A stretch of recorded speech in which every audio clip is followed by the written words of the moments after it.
Mi nombre es Narciso Pérez, soy ingeniero en sistema y los voy a acompañar en Argentina Programa. La temática de hoy corresponde al módulo 5. Vamos a hablar del paradigma de programación orientada a objeto y de las buenas prácticas en este paradigma. Los temas son qué es un objeto y una clase, constructores, destructores y el Garbage Collection. Garbage Collection es una técnica que tiene algunos lenguajes, caso Java, donde no existe el destructor. Y permite recolectar la basura, que vendrían a ser aquellos objetos que están en memoria y no están en uso por el programa. Vamos a hablar de mensajes, métodos, variables e instancias, del análisis orientado a objetos, del lenguaje unificado modelado y de los patrones de diseño sólido. Cuando hablamos de paradigmas de programación, nos estamos refiriendo a una forma de pensar. Un paradigma de programación provee y determina la visión y métodos de un programador en la construcción de un programa o subprograma. Diferentes paradigmas resultan en diferentes estilos de programación y en diferentes formas de pensar la solución de problemas. Con la solución de múltiples problemas se construyen las aplicaciones. En el gráfico podemos observar que existen dos ramas paradigmáticas de programación. A la izquierda tenemos los lenguajes de tipo imperativo, ¿no? Estos están divididos a su vez en metodología estructurada y de programación orientada a objetos. Son dos enfoques para diseñar programas. La programación estructurada es la forma de programación clásica. Esta se sigue aplicando, incluida dentro del formato de programación orientada a objetos. La programación estructurada nos permite dividir un programa en bloques, en módulos, podríamos decir. La ejecución es de manera secuencial. Puedo seleccionar qué parte deseo ejecutar y existe los métodos de iteración, o sea, de bucles repetitivos, ¿no? El paradigma de programación orientada a objeto permite estas características: abstracción de datos, ya lo vamos a explicar ahora a medida que avancemos en la clase, el encapsulamiento de datos y un comportamiento de objetos, y los pasos de mensajes entre objetos. Algunos lenguajes, caso Java, incluyen algo de la parte del paradigma declarativo, que es el método funcional. O sea, tienen incluido la posibilidad de ejecutar funciones que hacen uso del cálculo de lambda, y las funciones en este caso son de primer orden. Existen otros lenguajes que corresponden al paradigma declarativo de tipo lógico, ¿no? Están construidos, los programas están construidos de hechos, predicados y relaciones. Bien, antes de abordar esto de programación orientada a objetos, les voy a mostrar un tipo de programa. Este es un programa en COBOL, bastante antiguo. Observen la forma de declarar los comentarios, ¿no? El programa, las fechas en las que se fueron haciendo modificaciones, con el concepto de modificación y quién fue el responsable. Bueno, COBOL tiene una forma de programación muy estructurada, donde tiene sectores donde se deben poner determinados tipos de datos y con una determinada característica. Este programa tiene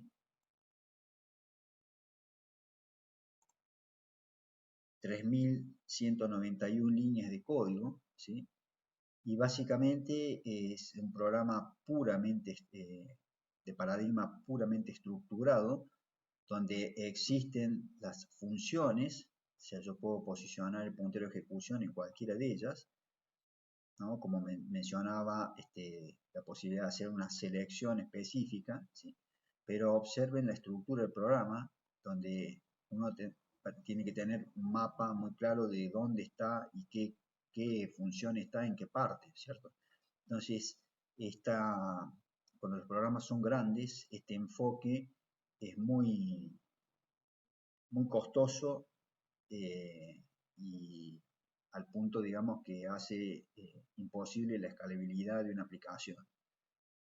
El enfoque orientado a objetos viene a salvar, entre otras cosas, este tipo de problemas. Entonces, vamos a empezar a hablar de lo que es la programación orientada a objetos. La programación orientada a objetos es una manera de pensar, de modelar la realidad para convertirla en una aplicación de software. En este modelado aparece el concepto de clases, de atributos, métodos y objetos. Vamos a ir definiendo cada uno de ellos. En esta oportunidad vamos a definir qué es una clase. Una clase es un contenedor de software que contiene atributos y métodos. Los atributos son las características individuales que diferencian un objeto de otro y determinan su apariencia, estado y otras cualidades. Los métodos, un método es un bloque de código que contiene una serie de instrucciones. Generalmente estos métodos definen el comportamiento de la clase y los atributos definen características del objeto, ¿sí? Por ejemplo, la clase persona podría tener como atributos el nombre, la edad, la altura, el color de piel y cualquier otra característica que fuera importante para definir el dominio del problema. ¿Sí? Ya vamos a hablar de lo que es el dominio del problema. En los métodos, por ejemplo, podrían ser, en este caso, agregar nombre, recuperar nombre, cambiar color de piel, caminar. ¿Sí? Estos primeros tres son métodos vinculados a los atributos, ¿sí? Fíjense que definiría, por ejemplo, este método, la ejecución de este método pues, permitiría cambiar el valor del atributo nombre, ¿sí? Y recuperar nombre permitiría obtener el valor cargado en esta variable, ¿sí? Caminar es un método específico de esta clase. Entonces, tenemos características o estados del objeto y comportamiento o verbos del objeto, ¿no? La clase de software es el molde o es la plantilla de un objeto. O sea, la clase me permite construir objetos en memoria RAM para utilizarlos y estos objetos van a ser instancias específicas de una determinada entidad. La entidad sería la persona, ¿sí? Con esta entidad nosotros construimos una clase. Todas las personas que el modelo, digamos, de persona que constituya parte del sistema va a tener los mismos atributos y los mismos métodos. Para una instancia específica va a tener los valores específicos. ¿Cómo se define una clase? En general, en todos los lenguajes el formato es bastante parecido. Luego vamos a hacer una comparación entre TypeScript y Java, ¿sí? Pero podemos ver acá en código de qué manera defino una clase, ¿sí? La clase persona tiene en este caso estos atributos: nombre, edad, color de remera, color de pantalón, color de botines, color de pelo, color de piel, ¿sí? Los atributos son variables primitivas, podrían ser otros objetos, ¿sí?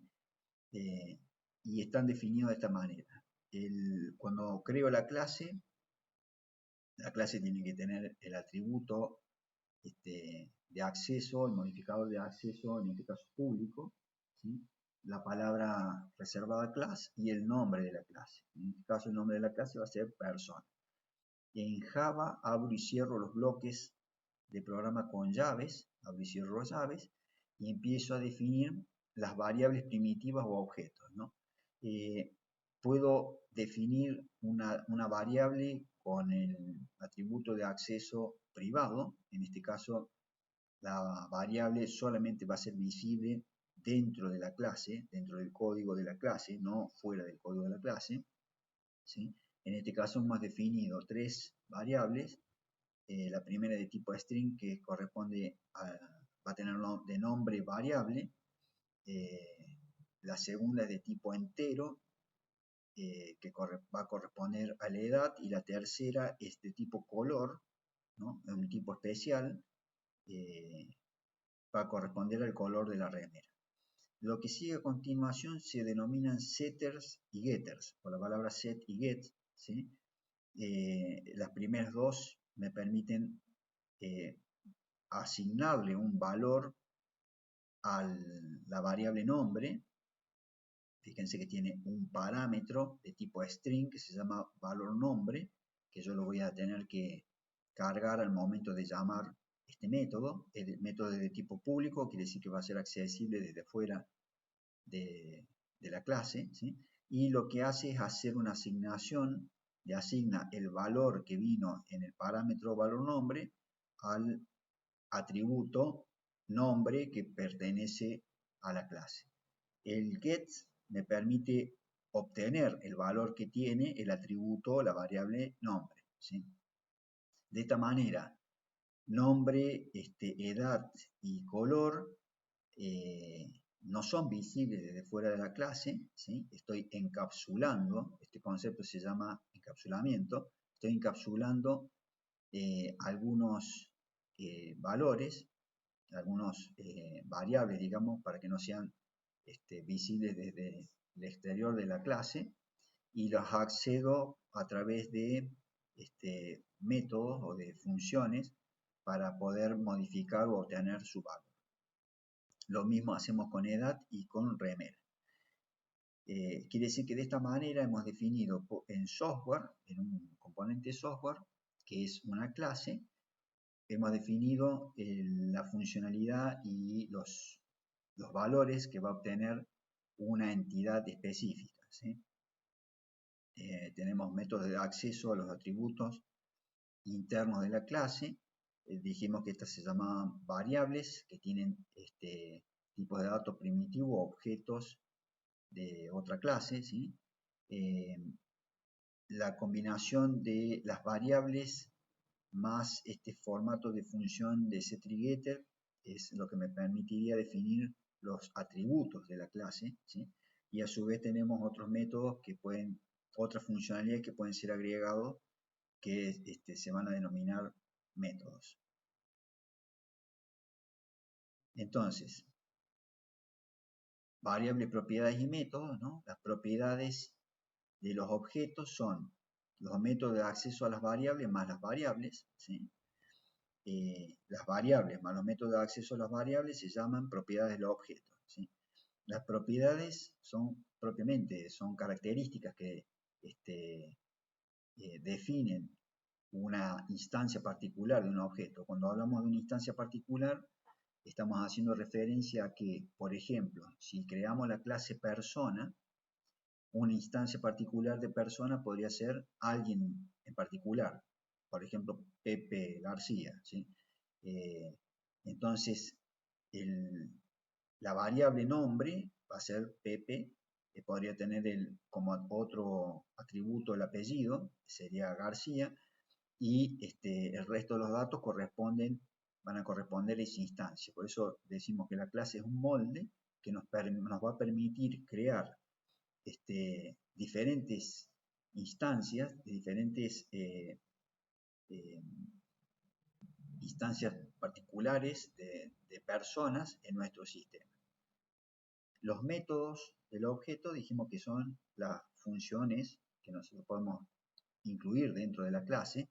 En este caso hemos definido una clase, un método de tipo público, o sea, es accesible desde fuera de la clase, que va a devolver un tipo de dato booleano, o sea, true o false, y se llama calcular edad.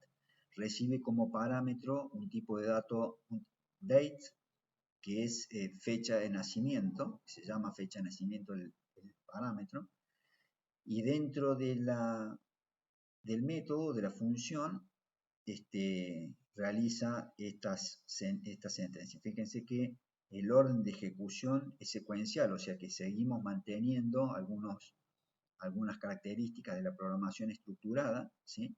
Secuencial y selectiva. En este caso, se va a ejecutar primero la instrucción de acá arriba, que tiene una variable llamada ahora, de tipo calendar, ¿sí? y le asigna una instancia de calendario, ¿sí? Después se define otra variable que se llama edad en días de tipo long y hace esta operación. Después tiene otra variable que se llama años de tipo entero, que ejecuta esta operación, días, que también es de tipo entero, que ejecuta esta operación y retorna un string formateado de esta manera. Bueno, acá en este caso en particular no coincide el tipo de retorno, el tipo retornado con el que está definido en la interfaz de la función, ¿no? Esto deberíamos tenerlo presente, o sea, el tipo de retornado de datos debe coincidir con el que hemos definido en el formato al definir la función, ¿no? Bueno, entonces los métodos son funciones, métodos del objeto son aquellos que dan comportamiento o acciones al objeto, ¿sí? Y las propiedades van a ser las variables más los métodos de acceso a las variables me definen las propiedades del objeto. O sea, básicamente estos dos son los elementos más importantes que definen una clase y la clase es el molde que me va a permitir crear objetos específicos de esa clase. ¿Cómo se crea un objeto o instancia? O sea, una vez que yo he creado la clase a nivel de software, para utilizar, para definir, digamos, objetos específicos, voy a utilizar esa clase, ¿no? Entonces tengo el molde o la plantilla, ¿no? Conceptualmente podría ser, por ejemplo, una persona, la clase persona, que tiene codificado, digamos, cómo voy a trabajar con esta clase. Y para instanciar un objeto, voy a hacer lo siguiente, ¿no? Una forma es, creo una variable que en este caso se denomina jugador fútbol, que va a ser de tipo persona, ¿sí? Y luego la instancio con la palabra reservada new, ¿sí? Al instanciar el objeto persona o crear el objeto persona, lo estamos alojando en una posición específica de memoria RAM con valores determinados. En este caso, lo que está después del new se llama constructor y en este caso particular no tiene parámetros, ¿sí? Podría ser que tenga varias formas de constructores con diferentes formatos de parámetros. Los parámetros son las variables que van dentro de los paréntesis, ¿no? Otra manera es de declarar o instanciar un objeto, es como muestro en el ejemplo de abajo, o sea, cualquiera de las dos es válida. En esta primera creo la variable y luego hago la instancia. En el segundo ejemplo hago ambas cosas a la vez, ¿sí? Como una vez que tenemos un objeto declarado en memoria RAM, lo accedemos de esta manera, ¿sí?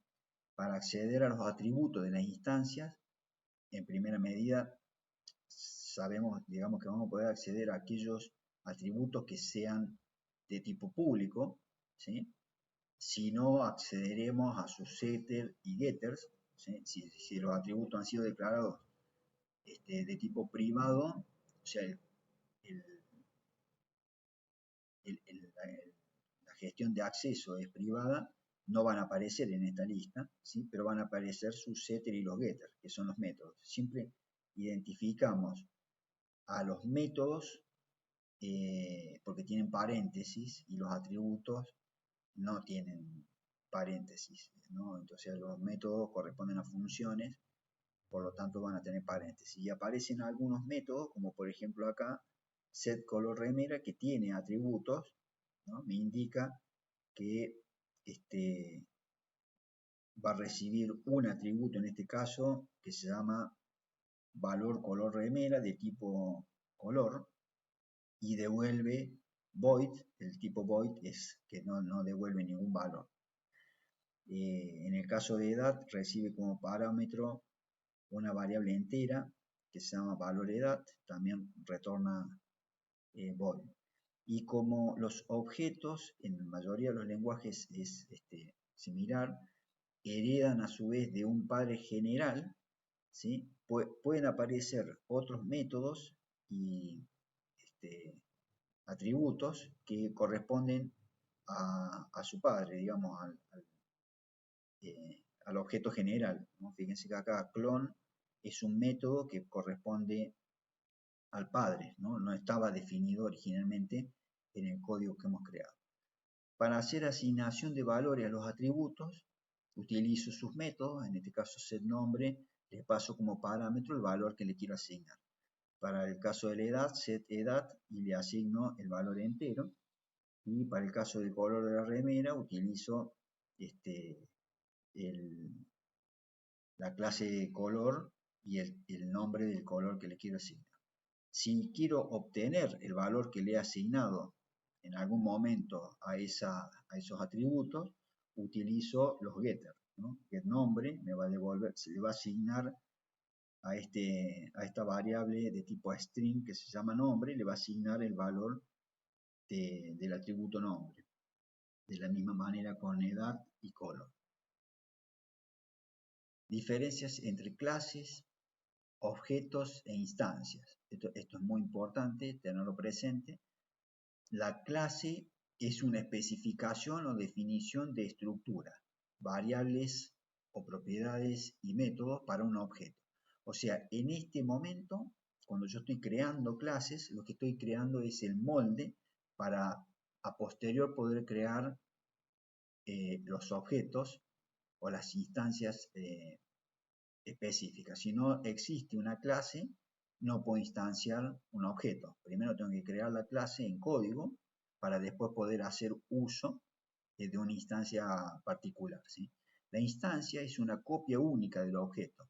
Misma estructura, variables de propiedad, pero diferentes datos. Entonces, por ejemplo, si yo defino la clase persona, una instancia podría ser Pepe, otra instancia podría ser Luis, otra instancia podría ser Carlos. O sea, entidades específicas de la clase general que he encontrado.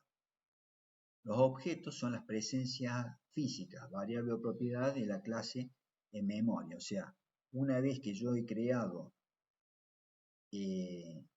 una variable de tipo persona, ¿sí? Le puedo empezar a hacer asignaciones específicas. Entonces, con el método setNombre le puedo asignar un nombre específico, con el setEdad le puedo asignar una edad específica, y en este caso este objeto va a ser un objeto particular, ¿sí? Va a ser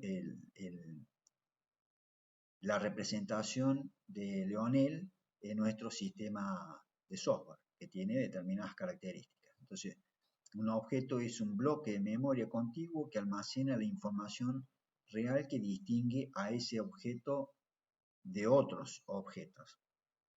En el caso de la instancia, yo estoy creando la instancia, ¿no? Con la palabra reserva new, esta acción se llama crear la instancia, o sea, estoy creando un objeto para poder agregarle luego valores específicos.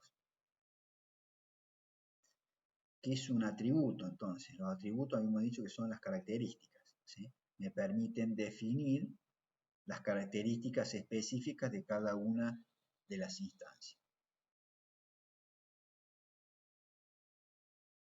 En este caso, hemos creado un objeto, el primer objeto, utilizando la clase persona, y le vamos a asignar estas características a este primer objeto. O sea que en nuestro modelado de sistema hemos creado a Leo, que tiene 32 años, tiene una remera azul, color de botines negro y color de piel claro. En esta otra instancia hemos creado a Lucas, ¿sí? Y en la tercera instancia hemos creado a Blaise. Cada uno son una entidad especial en nuestro sistema que deseamos modelar. Por ejemplo, este sistema probablemente podría ser el de un juego de fútbol, ¿no? Entonces, con cada objeto voy a tener aglutinada, con cada objeto especial, voy a tener aglutinada las características y las funciones o los métodos que puede ejecutar este objeto en una sola entidad de software, que es lo que me permite hacer la clase, ¿no? Una clase de objeto, una clase especial de una entidad me va a permitir definir en un núcleo de código completo íntegro, ¿no? Las instancias específicas de esa clase. En este caso, el objeto 1 es Leo, el objeto 2 es Lucas y el objeto 3 es Blaise. Vamos a mencionar las características de la programación orientada a objetos. Están divididas en esenciales y secundarias. Dentro de las esenciales tenemos la abstracción. La abstracción se centra en las características esenciales de un objeto, o sea, a la hora de modelar un sistema, nosotros detectamos las entidades que conforman ese sistema y podemos, de acuerdo a esta característica, enfocarnos solamente en aquellas características que nos interesan resaltar o utilizar de esa entidad o de ese objeto detectado en el sistema. El encapsulamiento oculta los detalles de implementación de un objeto. Esto es útil a la hora de definir la interfaz para que determinados atributos o métodos no sean accedidos por fuera de la clase. La modularidad empaqueta abstracciones en unidades discretas. La jerarquía es una clasificación o ordenación de abstracciones. El polimorfismo significa que comportamientos diferentes asociados a objetos distintos pueden compartir el mismo nombre. La persistencia conserva el estado de un objeto en el tiempo y en el espacio. Hablamos de persistencia cuando guardamos los datos en un medio indeleble, sea en un archivo en disco duro o en una base de datos. La tipificación indica la caracterización precisa de propiedades estructurales o de comportamientos que comparten ciertas entidades. La concurrencia permite a dos objetos actuar al mismo tiempo. Ahora vamos a ver las jerarquías de partes. Vamos a ver dos métodos o dos formas en las que pueden relacionarse las clases. Recordemos que nosotros cuando utilizamos este método, en realidad lo que estamos haciendo es clasificar o ordenar el código de una manera determinada y lo que nos interesa es poder hacer uso de los datos, de las variables o de los atributos que hemos definido, de las clases y de sus métodos, de sus funciones, ¿sí? Acá vemos en el dibujo un aeroplano que está compuesto, podemos decir, que se le ha agregado determinados elementos que lo conforman, ¿no? O sea, el aeroplano tiene alas, tiene una cabina, tiene hélice, tiene motor, tiene ruedas, etcétera, ¿no? Nuestro sistema va a estar conformado en gran medida de una manera muy parecida, ¿sí? Estos diagramas se llaman diagramas de clases. Ahora vamos a ver un poquito de UML. Tenemos dos maneras de representar la agregación y la composición, ¿no? Y vamos a ver en un ejemplo cómo se implementa. Bueno, primero vamos a hablar de la relación entre clase y objeto. Un objeto es una instancia de una clase, por lo tanto los objetos hacen uso de los atributos variables, que son las variables, y los métodos, que son funciones y procedimientos de su correspondiente clase. O sea, al momento de instanciar un objeto, a partir de ahí podemos hacer uso de los atributos y de los métodos. Podemos pensar en la construcción de clases, objetos, métodos y variables de instancia como un proceso similar a la fase de construcción de un vehículo. Primero ideamos, ¿no?, lo que deseamos construir, definimos eso, lo esquematizamos, en nuestro caso sería la construcción o la codificación de la clase, ¿sí? En ese proceso identificamos los elementos que conforman la entidad que queremos modelar, ¿no? Por ejemplo, si fuera un auto, identificamos los atributos y los métodos, ¿no?, las partes que lo componen, para poder hacer un proceso de definición completa del producto. Una vez que tenemos definida la clase, empezamos a definir lo que quisiéramos que la clase haga. Por ejemplo, si fuera un auto, queremos que acelere, queremos poder pisar el freno, el pedal del acelerador o del freno, ¿sí? Luego, en este proceso, en la construcción de software, deberíamos instanciar el objeto, que sería algo similar como a comprar el vehículo, ¿sí? Y a partir de ahí podemos empezar a codificar sobre objetos específicos los atributos y los métodos que vamos a utilizar. Vamos a ver cómo implementamos esto en TypeScript con un ejemplo, el ejemplo del aeroplano, ¿sí? Acá yo he construido las clases que componen el aeroplano, algunas, ¿no? Por ejemplo, la clase hélice, la palabra, para recordar un poco en Type, la palabra export le está indicando al compilador que esta clase va a ser utilizada por alguien, por lo tanto tengo que exportarla para que esté disponible para el uso en otros códigos, digamos, en otros programas. Hemos codificado la clase cabina. Bueno, la clase hélice, ¿no?, se menciona la palabra reservada class y el nombre de la clase. Abro llaves para identificar un bloque de código y a partir de ahí puedo codificar los atributos, como por ejemplo en este caso una característica de hélice, la cantidad de hélices que tendría. Está declarado con el modificador de acceso privado, quiere decir que no puede ser accedida por fuera de la clase. Después hemos declarado el constructor. En el caso de TypeScript, para definir el constructor utilizamos la palabra constructor, es de tipo público, puede ser accedido desde afuera de la clase y recibe como parámetro un número que se denomina n. Ese número, esa variable n, se la asignamos al parámetro o al atributo que tiene definida la clase, que es el número de hélice, anteponiendo la palabra this y el punto, ¿sí? Esto indica que le quiero asignar a un atributo un valor que lo he recibido como parámetro en este caso. Y tiene un solo método de tipo público, en este caso no tiene declarado el tipo de retorno, ¿sí?, y no recibe parámetro alguno. Este método retorna una string que tiene la palabra hélice y a continuación el número de hélices que le hemos pasado como parámetro.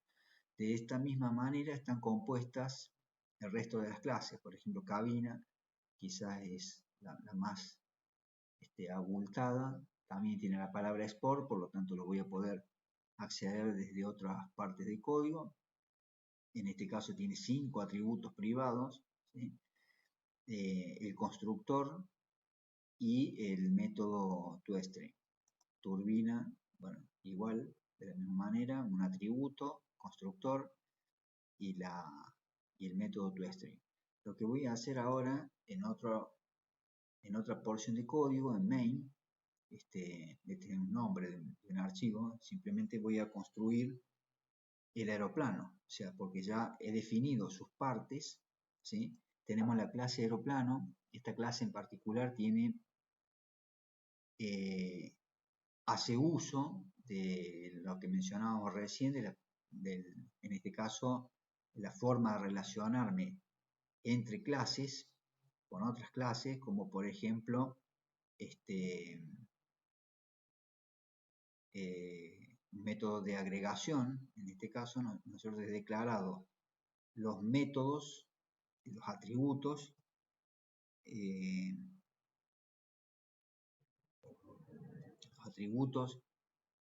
de la clase aeroplano son del tipo de las clases que he definido. Por ejemplo, hélice de tipo hélice, turbina de tipo turbina, alas de tipo alas, bueno, lo tengo acá, y cabina de tipo cabina, ¿sí? El constructor va a pasar como parámetro variables que son de esos tipos y se lo van a asignar a estos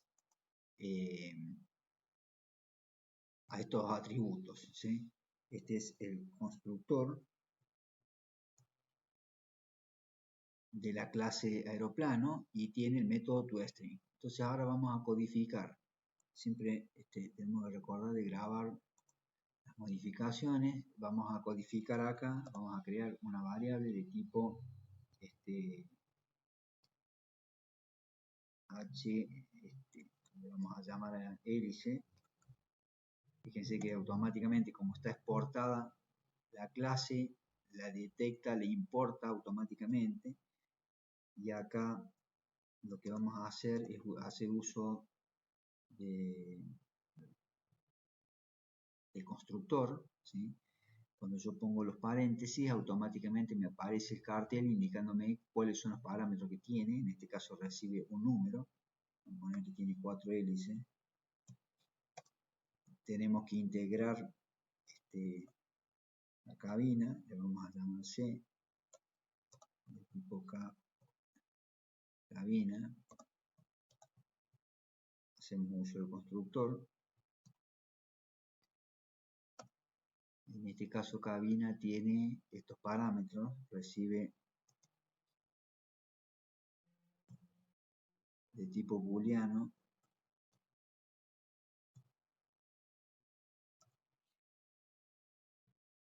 Esta es numérica, le vamos a poner 5,2. Cabina, vamos a dejar acá, vamos a definir aeroplano. Vamos a llamar AR de tipo aeroplano para ver qué parámetros me faltan. Aeroplano, entonces aeroplano recibe hélice, que la tengo, es H, coma, recibe turbina, que no la tengo, le vamos a llamar T, recibe cabina, que sí la tengo, y recibe alas, que no lo tengo.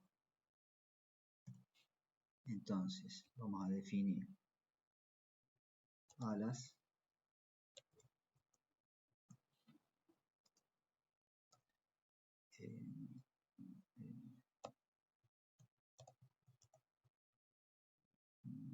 alas, dos números, y me falta turbina.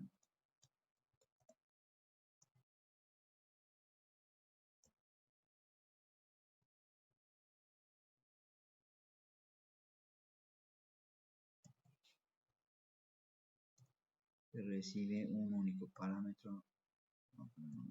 Bueno, ahora hemos construido el aeroplano. Tenemos que hacer uso de lo que nos permite. Vamos a imprimir, hacer uso de los métodos toString que imprimían la configuración que le habíamos dado al plano, y por eso como toString devuelve un string, lo vamos a sacar por consola. Y fíjense, AR es una instancia de aeroplano, ¿sí? Es un aeroplano en particular. Si yo le pongo el punto, me devuelve que el único método disponible es toString, y a toString no le tengo que pasar ningún parámetro, lo uso de esta manera, ¿sí?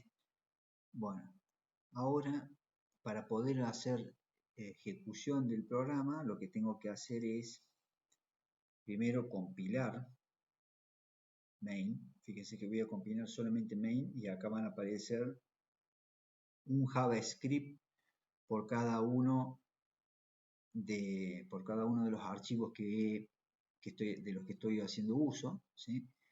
Esto es modularidad. He dividido el programa, cada archivo es una clase, ¿sí? Por lo tanto tengo el código perfectamente identificado en su lugar y a su vez haciendo uso de encapsulamiento, he ocultado aquellas cuestiones que no quiero que se vean por fuera de la clase para poder modificarlas internamente dentro de la clase a través de los métodos, ¿no? Acá estaría faltando que agregar a los set y los getter por si quisiera escribir en algún momento los datos de esta, modificar los datos de la configuración esta. Vamos a compilar main.ts, en el proceso se van a compilar las otras clases.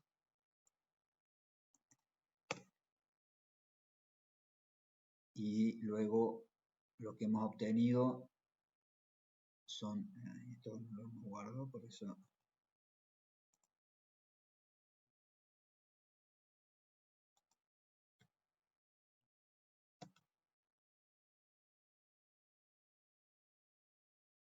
ahí generó los JavaScript y ahora lo que vamos a hacer es llamar a main.js,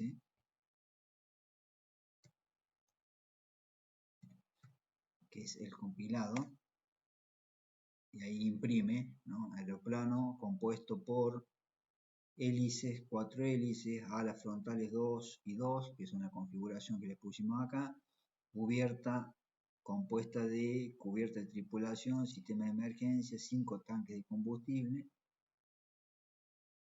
y 2 puertas de salida, ¿sí?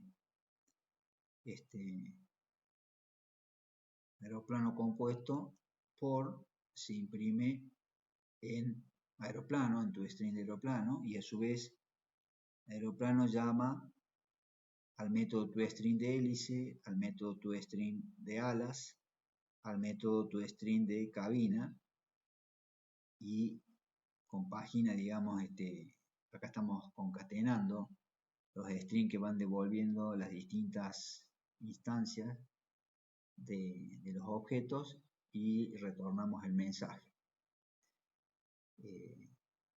Entonces, por ese motivo obtenemos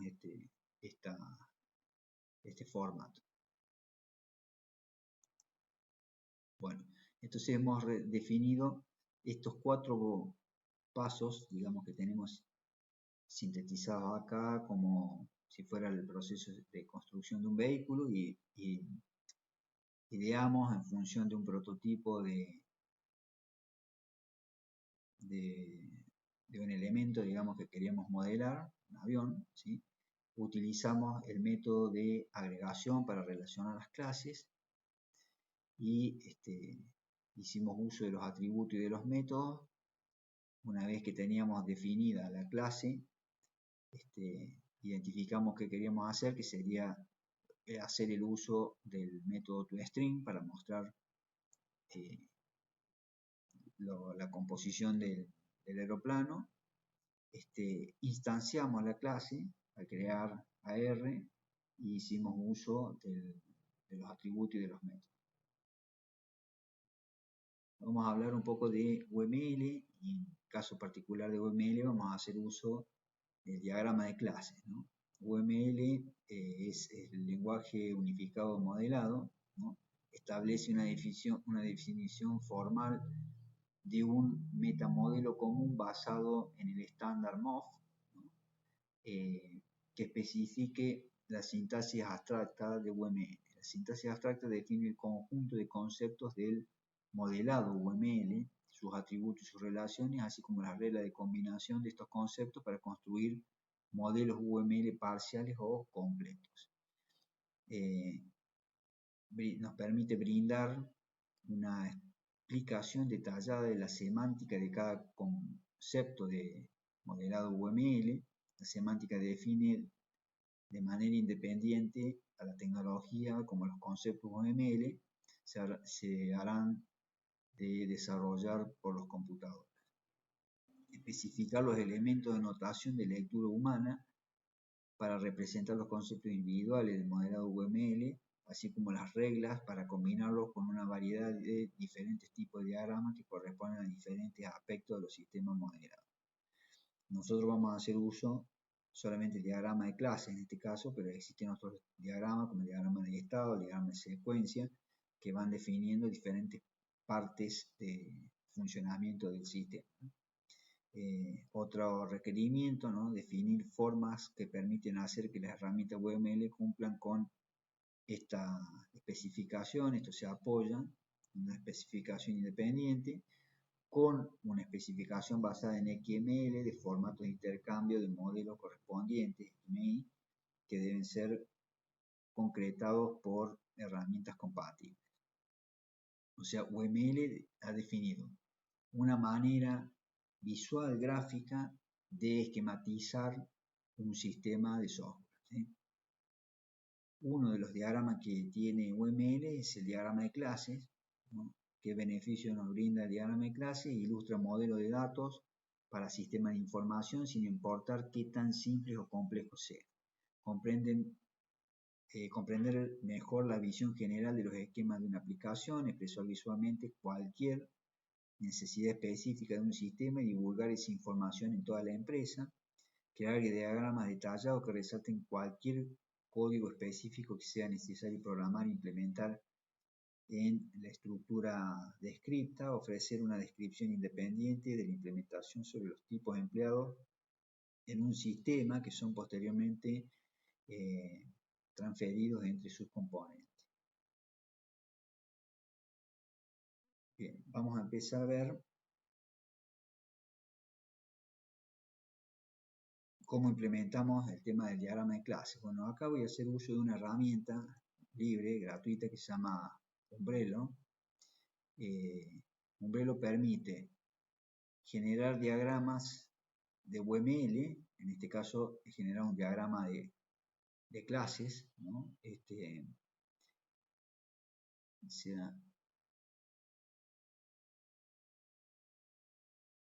Hemos generado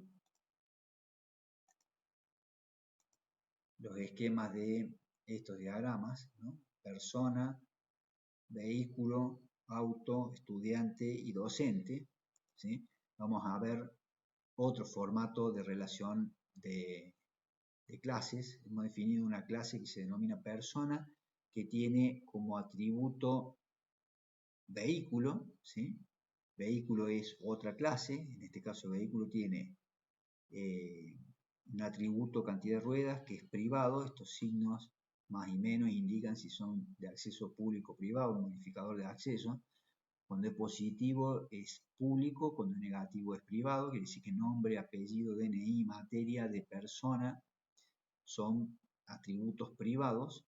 Y en el bloque siguiente, en el de abajo, están definidos los métodos. En este caso tiene definido un método de tipo público que se llama persona. En general vamos a codificar en Java este ejemplo. Cuando el nombre del método coincide con el nombre de la clase, a ese método lo vamos a denominar constructor. En el caso de type le escribía la palabra constructor, ¿no es cierto? En este caso de Java mencionamos el nombre del constructor con el mismo nombre de la clase. Y tiene otro método público también que paga cooperador. Bueno, después tenemos la clase docente, y esta flecha indica que docente es una especialización de persona. O sea, persona es una generalización y docente es una especialización de persona. Lo mismo pasa con estudiante. Y fíjense qué curioso, docente tiene un atributo asignatura de tipo string y estudiante también. La diferencia es que el docente daría clases de esa asignatura y el estudiante estudiaría esa asignatura, quizás podría ser con este docente. el docente puede poner notas y el estudiante recibe una nota. Ambos van a heredar, docente y estudiante van a heredar los atributos y los métodos de la clase persona. Persona puede tener un vehículo. Acá estamos haciendo uso de la agregación y la composición. Fíjense que este símbolo, si me paro encima, dice generalización. Habíamos hablado de herencia, ¿no? Generalización y especialización, y también vincular el concepto de herencia. Programación orientada a objetos, o sea, docente hereda de persona y estudiante hereda de persona. El rombito lleno es una composición. En el ejemplo de aeroplano habíamos usado la agregación, que sería este otro. O sea, el rombo vacío es la relación de agregación y el rombo lleno es la relación de composición. Estos dos símbolos indican la manera en que asocio una clase con otra en la que no hay un proceso de herencia, ¿sí? Cuando hablamos de herencia, estamos diciendo que un docente es una persona, o sea, el decir es me indica que hay un proceso de especialización y generalización, ¿no? Un docente es una persona, un estudiante es una persona. Ahora, en el caso del vehículo, la relación entre persona y vehículo es una relación de tenencia. Nosotros decimos que una persona tiene un auto, un vehículo, y a su vez ese vehículo podría ser un auto, o sea, un auto es un vehículo, auto hereda de vehículo, quiere decir que acá hay un proceso de especialización, generalización, herencia, ¿sí? Y en entre persona y vehículo hay un proceso de tenencia, ¿no? Una asociación que en este caso es una composición. Lo que vamos a hacer es generar el código en Java. Me permite elegir el lenguaje y generar el código para después utilizarlo en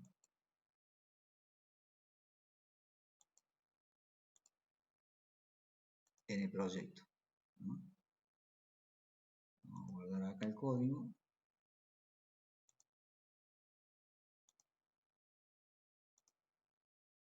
Bien, genera con algunos errores. Lo que vamos a hacer es utilizar Eclipse.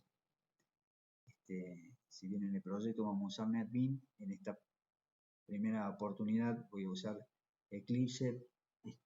Hay algunas diferencias, pero en general, digamos, cualquiera de estos editores es factible de usarlos para generar código en Java.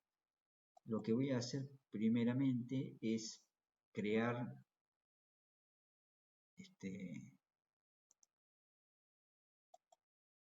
un paquete, ¿no? El Java tiene esta característica que empaqueta todo el código. Vamos a poner el nombre de objetos. Y dentro de objetos vamos a crear la clase principal, ¿no? Todo programa tiene un punto de acceso, un punto de arranque, que lo definimos con el método o la función main, ¿sí? Vamos a crear main acá. Bien. Ahora tenemos main en el paquete objeto. En este paquete lo que vamos a hacer es importar el código que generamos con el umbrero, ¿sí? Entonces vamos a buscar el código.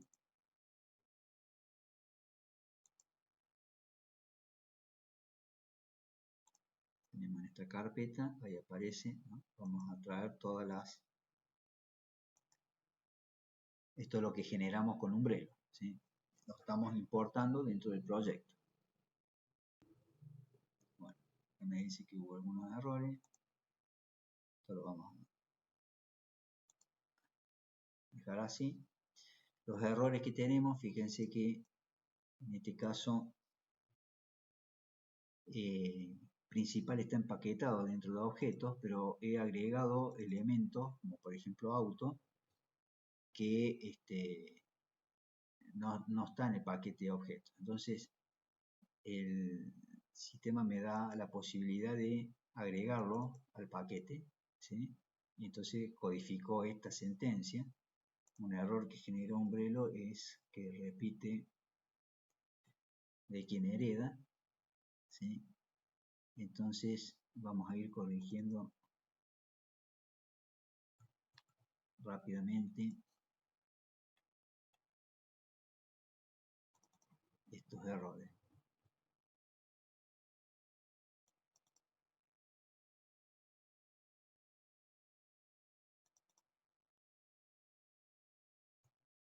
Bueno, a su vez, el estudiante también tiene el problema este. Esto es un error del Umbrello.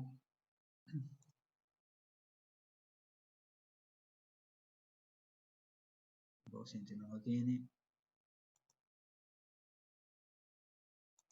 La persona tiene un error.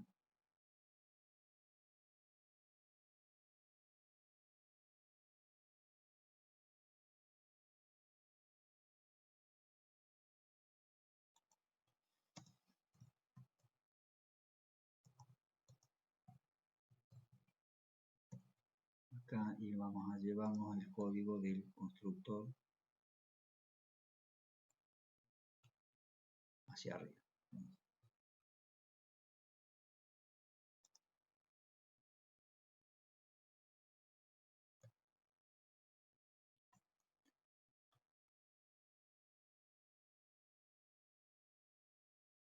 Acá.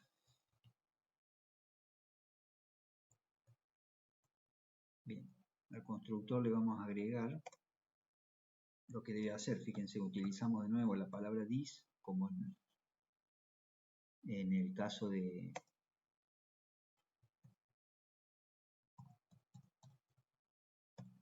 type.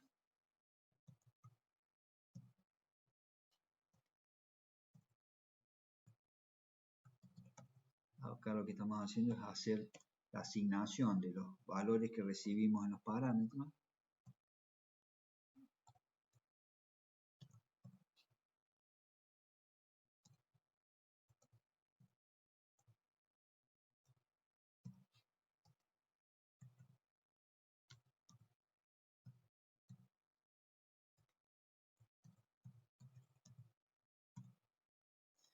Bueno,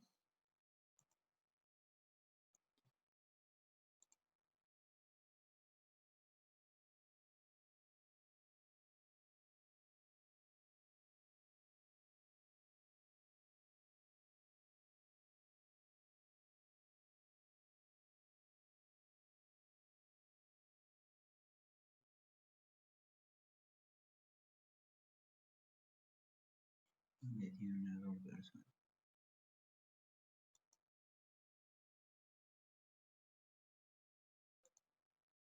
Ahí está. Bueno, ahora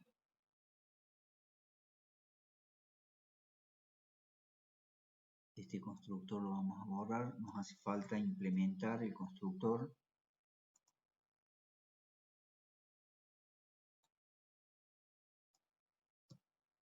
que heredaremos de persona, ¿sí? Entonces, vamos a empezar a codificar principal. Y ahí nos va a permitir identificar dónde tendremos el constructor. Entonces, acá lo que vamos a hacer es crear una variable de tipo docente. Lo mismo como en type new docente, ¿sí? Ahora acá nos está diciendo que docente no tiene constructor todavía, ¿sí? Porque es cierto, lo hemos borrado. Lo que yo quiero es heredar el constructor de persona, porque docente hereda de persona, ¿sí? Entonces,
Ahí generamos el constructor.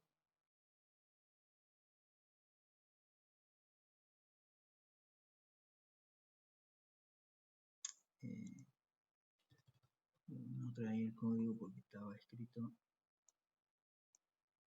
El constructor no retorna nada, ¿sí? Entonces,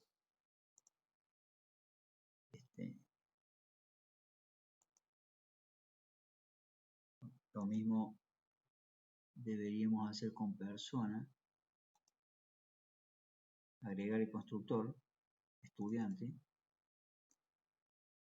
Y hereda, está con la palabra super, le estoy indicando que tiene que heredar el constructor de persona, ¿sí?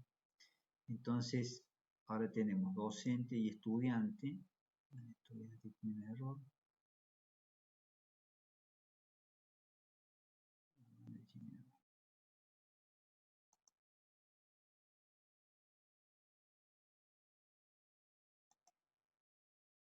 Entonces, docente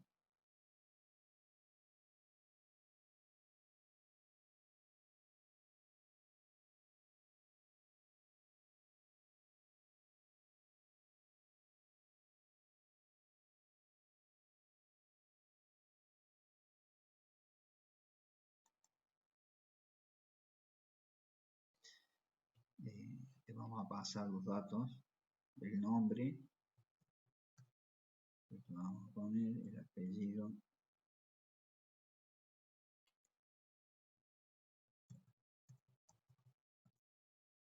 la edad y la materia que da.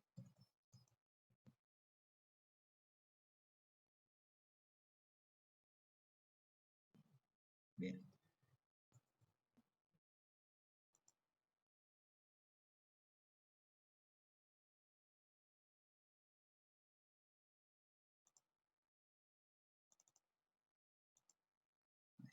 Bueno, ahora lo que voy a hacer es hacer uso de la consola para imprimir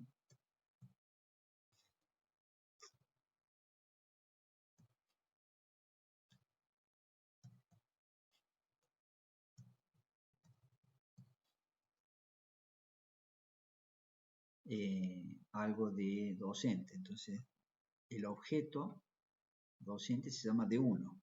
Punto. Veo que puedo retornar, que puedo obtener, por ejemplo, el apellido. Lo vamos a concatenar al nombre. D1 punto nombre. Podríamos concatenarlo.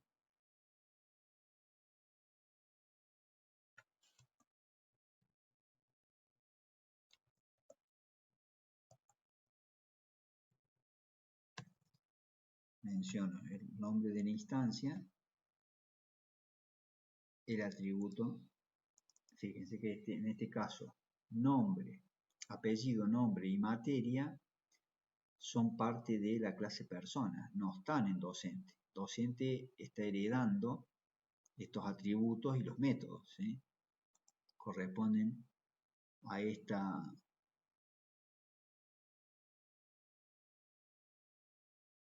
clase, como lo habíamos definido en el diagrama de clases, ¿sí? Entonces, estoy haciendo uso del código gracias al proceso de herencia, ¿sí? Bueno, ahora vamos a imprimir en consola, lo vamos a ejecutar.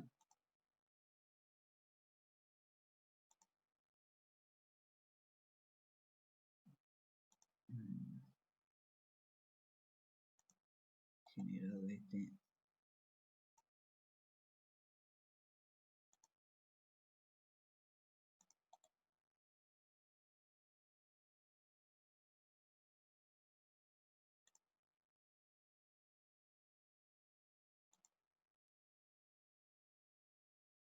ahí imprimió.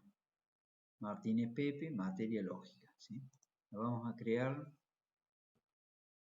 un estudiante.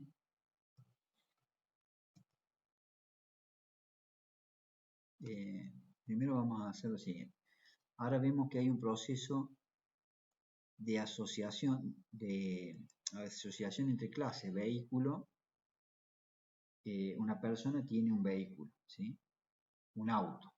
Lo que vamos a hacer es verificar que está correctamente la herencia de auto y vehículo.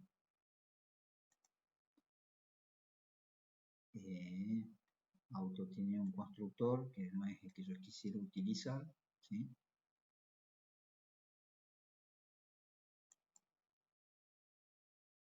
Y vehículo tiene constructor, lo vamos a implementar. Cantidad de ruedas es igual a C. Esto tiene que venir como parámetro acá. Y C. ¿Sí? Cantidad de ruedas es entero. Bien. Entonces,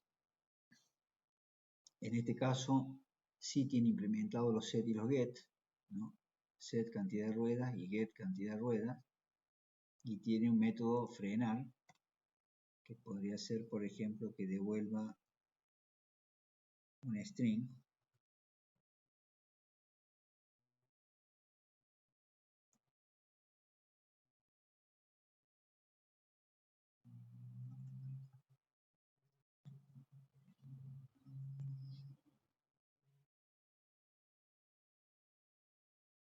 Freno.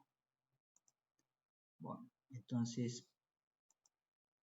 acá me está indicando que podríamos utilizar el constructor de auto,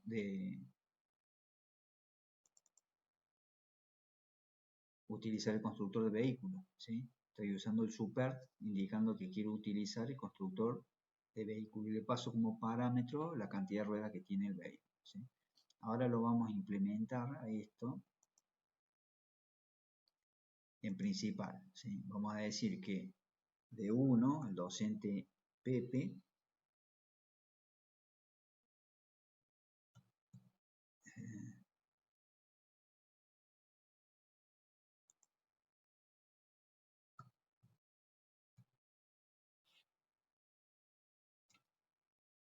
vehículo, le tengo que asignar un auto, ¿sí? Fíjense lo que voy a hacer, voy a crear auto,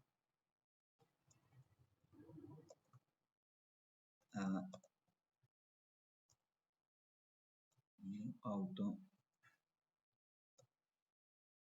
vamos a decir que tiene 4 ruedas, ¿sí? Y al vehículo del docente le voy a asignar A, ¿sí? Ahora vamos a hacer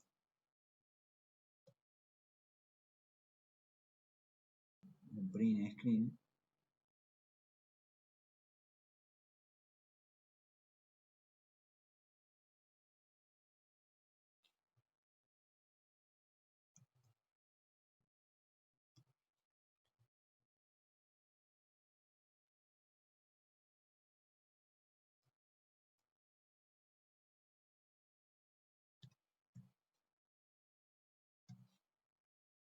Y vamos a obtener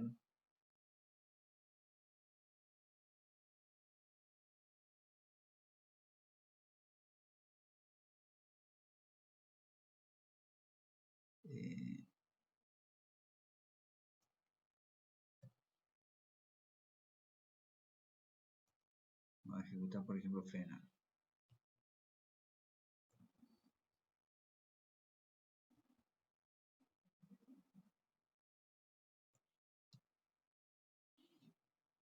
¿Sí?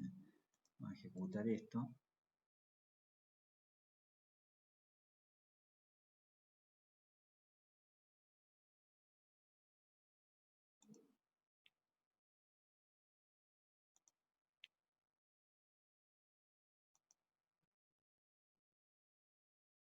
Bien, ahí apareció el cartel de frenar.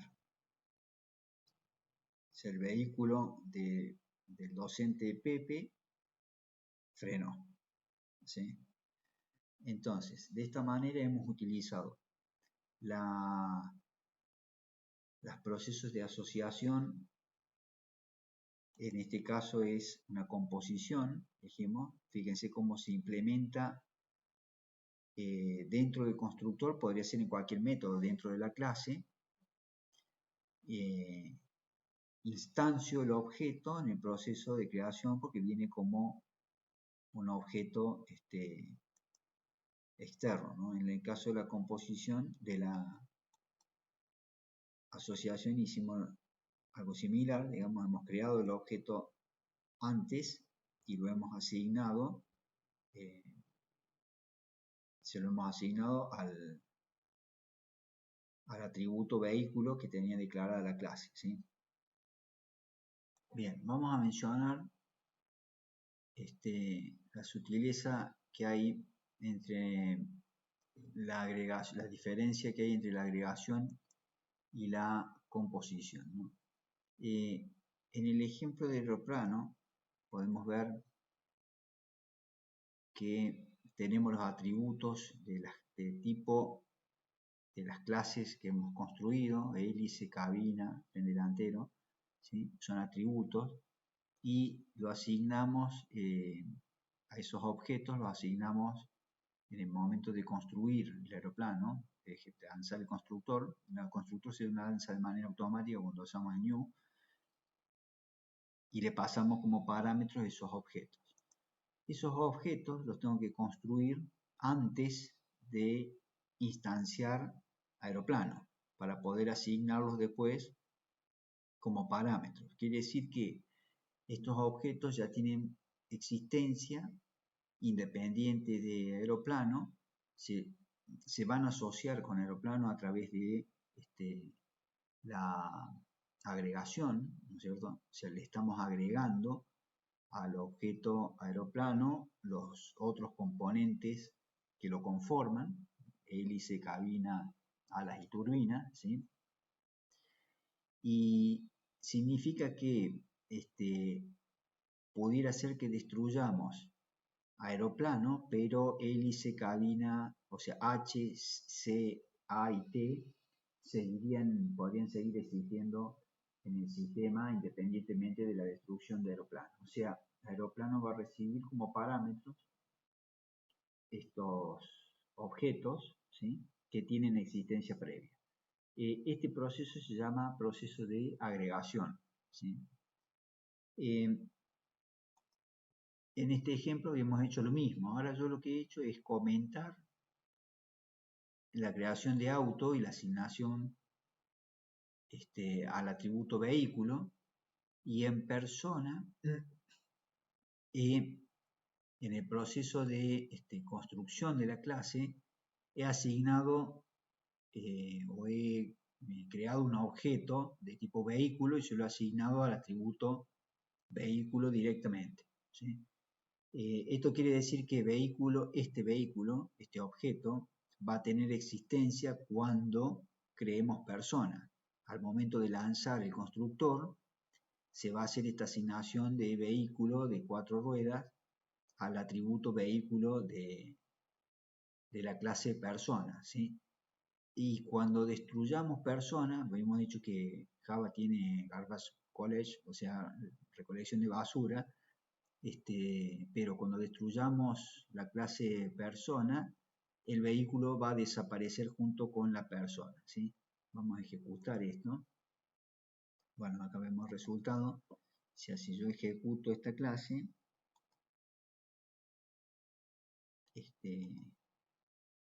aparece que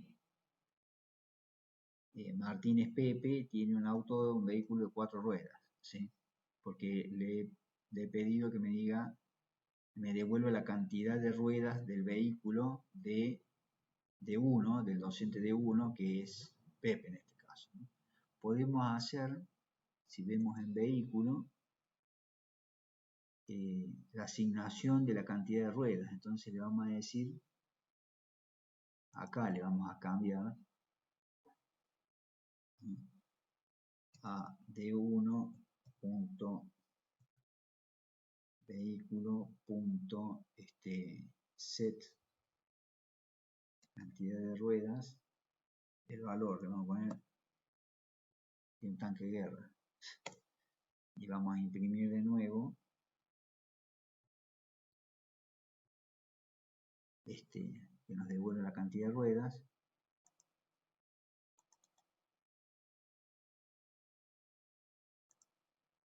Acá podríamos hacer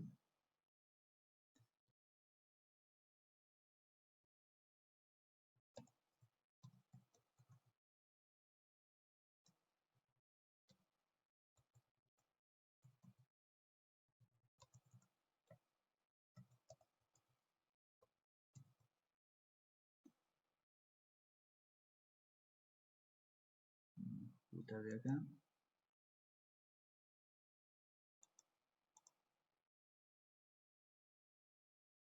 Me devuelve la cantidad, la primeramente, digamos, viene con 4 ruedas, que es lo que le hemos asignado al objeto original, ¿sí? Y después le hemos podido cambiar, porque tiene set y getter, hemos podido cambiar la cantidad de ruedas que tiene el vehículo del docente Pepe, ¿sí? De la misma manera vamos a operar con estudiantes, porque ambas clases, docente y estudiante, llegan de persona y tienen la misma interfaz, ¿sí? O sea que todas las operaciones que hemos hecho con docente las podríamos hacer perfectamente con estudiante. Vamos a hablar de lo que son los patrones de diseño y en específico nos vamos a concentrar en SOLID. Patrones de diseño son la clasificación de patrones. Los patrones más básicos y de más bajo nivel suelen llamarse idioms. Normalmente se aplican a un único lenguaje de programación. Los patrones más universales y de más alto nivel son los patrones de arquitectura. Los desarrolladores pueden implementar estos patrones en prácticamente cualquier lenguaje, al contrario que otros patrones pueden utilizarse para diseñar la arquitectura de una aplicación compleja. Además de todos los patrones pueden clasificarse por su propósito. Los patrones creacionales proporcionan mecanismos de creación de objetos que incrementan la flexibilidad y la reutilización de código existente. Los patrones estructurales explican cómo ensamblar objetos y clases en estructuras más grandes, a la vez que se mantiene la flexibilidad y eficiencia de la estructura. Los patrones de comportamiento se encargan de una comunicación efectiva y la asignación de responsabilidades entre objetos. En este sentido vamos a hablar de SOLID, ¿no? SOLID es el acrónimo de 5 principios básicos de diseño que tienen como intención hacer que el diseño en software sea más simple y comprensible, permitiendo reducir además los costos de mantenimiento. SOLID apunta a lograr una alta cohesión y un bajo acoplamiento en nuestro programa. Por cohesión nos referimos a una pieza de software que tiene una alta cohesión cuando tiene un único propósito y todas sus clases, métodos y propiedades definen una funcionalidad única relacionada con una sola cosa. O sea, cohesión significa que una clase tiene un único propósito para cambiar, ¿sí? El acoplamiento en la programación orientada a objetos se refiere al grado de independencia que tienen dos piezas de software entre sí. Principio de responsabilidad, es la primera letra, se refiere a la responsabilidad única que debiera tener cada programa con una tarea bien específica y acotada. El principio abierto-cerrado, desde la O de Open, toda clase, módulo, método, etcétera, deberían estar abiertos para entenderse, pero deben estar cerrados para modificar, para extenderse y cerrados para modificarse. La L es el principio de sustitución del scope, ¿no? Si la clase A es de un subtipo de la clase B, entonces deberíamos poder reemplazar B con A sin afectar el comportamiento de nuestro programa. Lo veíamos recién con vehículo, reemplazamos la clase auto, que es hija de vehículo, por la clase vehículo sin modificar el comportamiento. Ningún cliente, el principio de segregación de interfaz corresponde a la letra I, y dice que ningún cliente debería estar obligado a depender de los métodos que no utiliza, y el principio final, el de inversión de dependencias, corresponde a la letra D. No deben existir dependencias entre los módulos, en especial entre módulos de bajo nivel y alto nivel. Vamos a ver en detalle cada uno de ellos. El principio de responsabilidad única, ¿no? Como su nombre indica, establece que una clase, componente o microservicio debe ser responsable de una sola cosa, el tan aclamado término de couplet en inglés, o sea, el desacople, ¿no? O bajo acoplamiento, ¿no? Si por el contrario una clase tiene varias responsabilidades, esto implica que el cambio de una responsabilidad provocará la modificación en la otra responsabilidad. Acá vemos el código, declaramos la clase coche, si tenemos el constructor, ¿sí? Y el string de la marca coche. Si tenemos que cambiar, si tenemos que agregar una marca, vamos a tener problemas de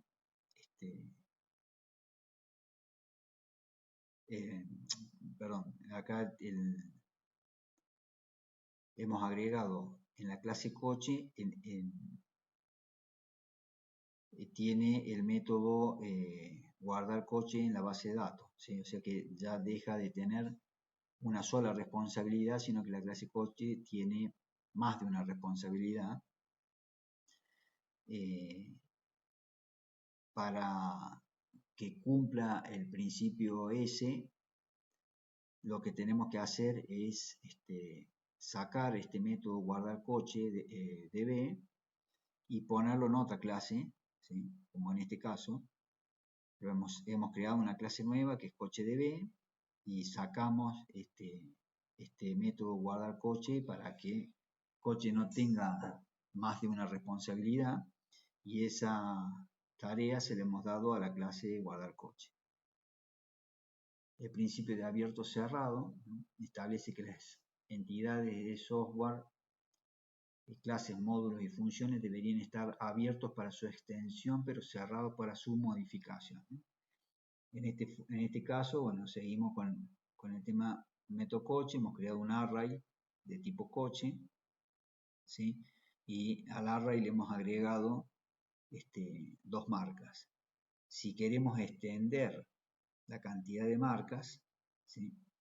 En este caso hemos ampliado la cantidad de marcas. Este método ya no nos sirve porque lo tenemos definido en el array de antemano. Lo correcto sería generar las abstracciones de la clase, crear una clase abstracta de coche, ¿sí?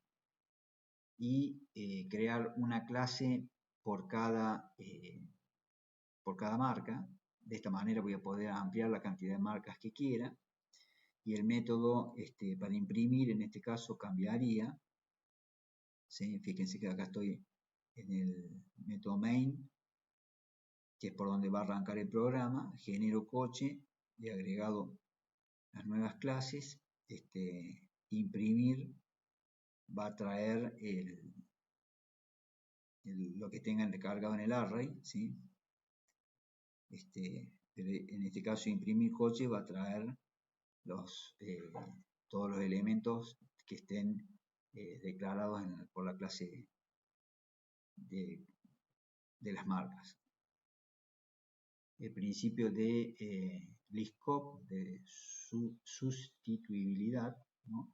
Declara que una subclase debe ser sustituible por su superclase, y si al hacer esto el programa falla, estaremos violando este principio.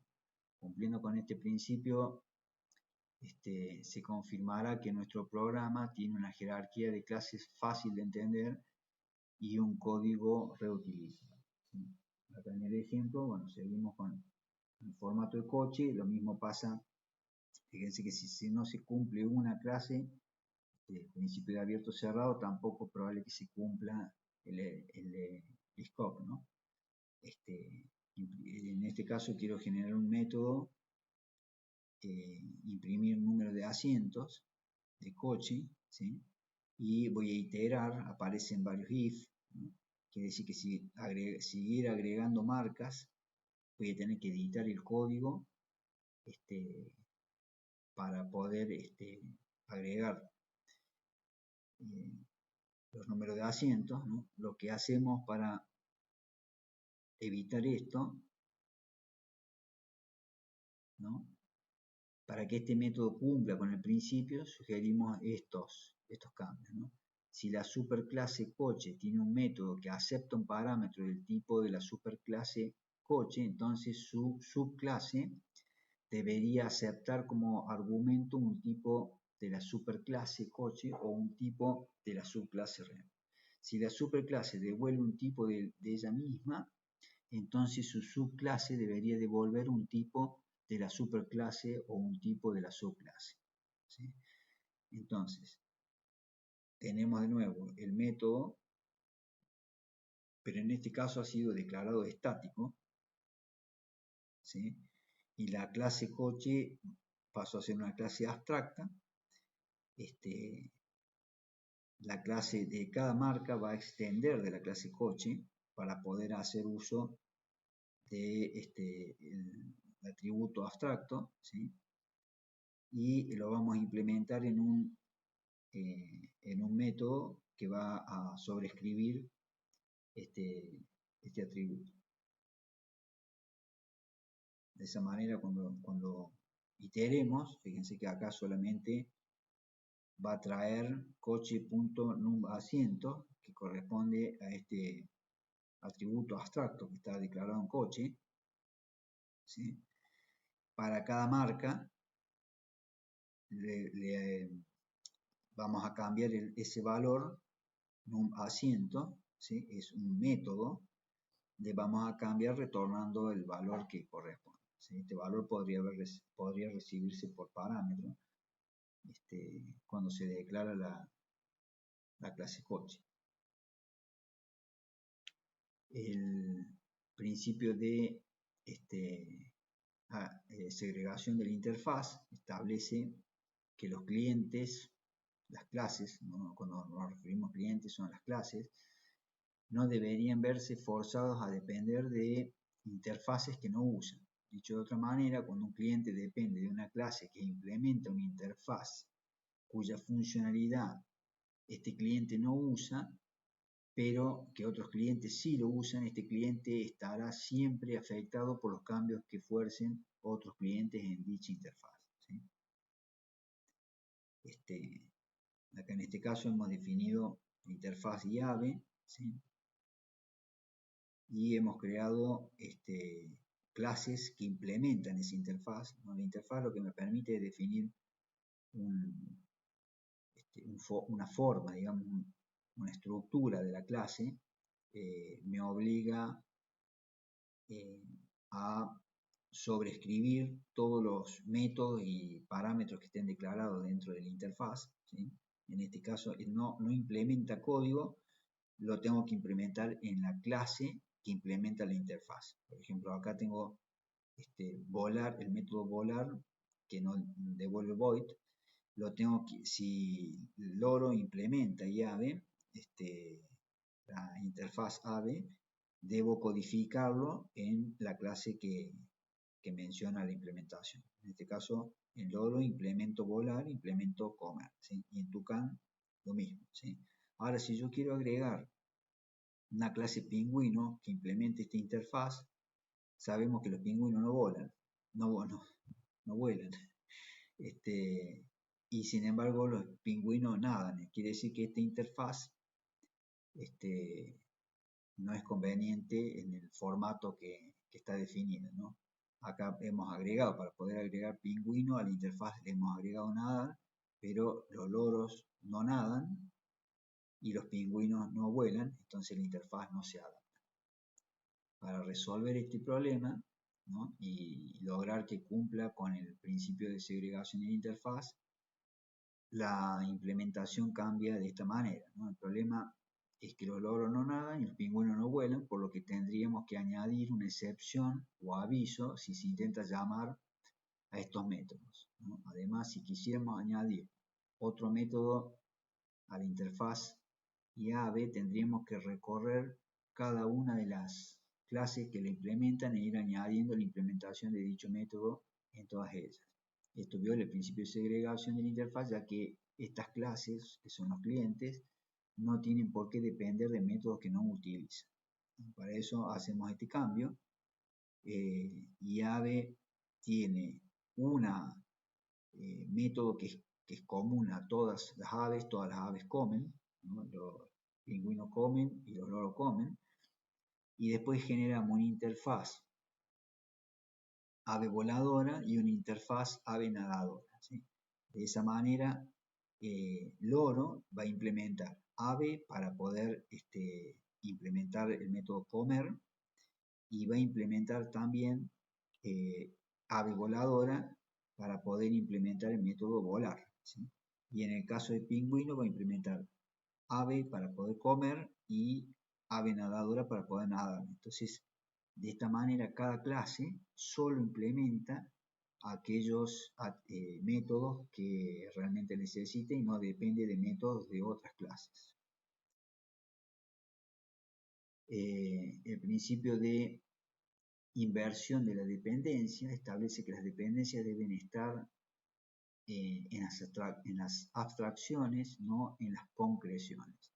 Es decir, los módulos de alto nivel no deberían depender de módulos de bajo nivel, ambos deberían depender de abstracciones. Las abstracciones no deberían depender de detalles, los detalles deberían depender de las abstracciones, ¿no? Acá ponemos un ejemplo. Imaginemos que en el futuro queremos cambiar el servicio de base de datos por un servicio que conecta a una API. O sea, tenemos una clase que implementa el acceso a una base de datos, ¿sí? Y lo que queremos hacer en un futuro es quizás desconectarla y conectarla a un servicio de datos provisto por una API, ¿no? Algo, nosotros en la aplicación vamos a tener conexión a base de datos y el front va a interactuar con el back a través de una web API, ¿no? Como las APIs son proveedoras de datos, podría ser que en vez de recibir los datos de una base de datos, los recibiéramos a través de una API. Entonces, esta implementación viola el principio de inversión de las dependencias. Tendremos que ir a modificar todas las instancias de la clase acceso de datos. Acceso de datos está implementando database service, ¿sí? Lo vemos acá. Entonces, esto es debido a que nuestro módulo de alto nivel, acceso de datos, depende de un módulo de bajo nivel, database service, ¿no? O sea, este es un módulo primitivo y este módulo es de alto nivel porque implementa este módulo primitivo, ¿no? Por eso se dice módulo de bajo nivel, violando así el principio de inversión de dependencia. El módulo de alto nivel debería depender de abstracciones. Entonces, cambiando el formato, ¿no? Hemos definido una interfaz que se llama conexión, que define dos métodos, getDatos de tipo datos y setDatos de tipo void, y acceso a datos implementa la interfaz conexión, ¿sí? Entonces, yo de esta manera voy a poder cambiar fácilmente el tipo de conexión que estoy implementando, ¿no? Si nosotros vemos acá cómo database implementa conexión, en database estoy forzado a codificar getDatos y setDatos, ¿sí? Acá lo voy a codificar. Y API Service también va a implementar conexión, ¿sí? Entonces es muy fácil desenchufar en acceso de datos de cuál es el origen por donde vienen los datos, sea database o sea API Server, ¿sí? Porque implementa la interfaz conexión.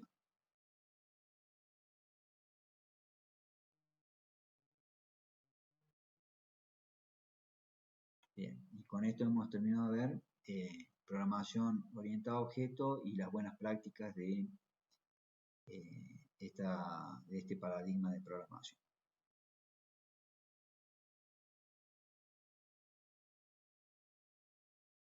Con esto cerramos el módulo 5, programación orientada a objetos y buenas prácticas con los patrones de diseño.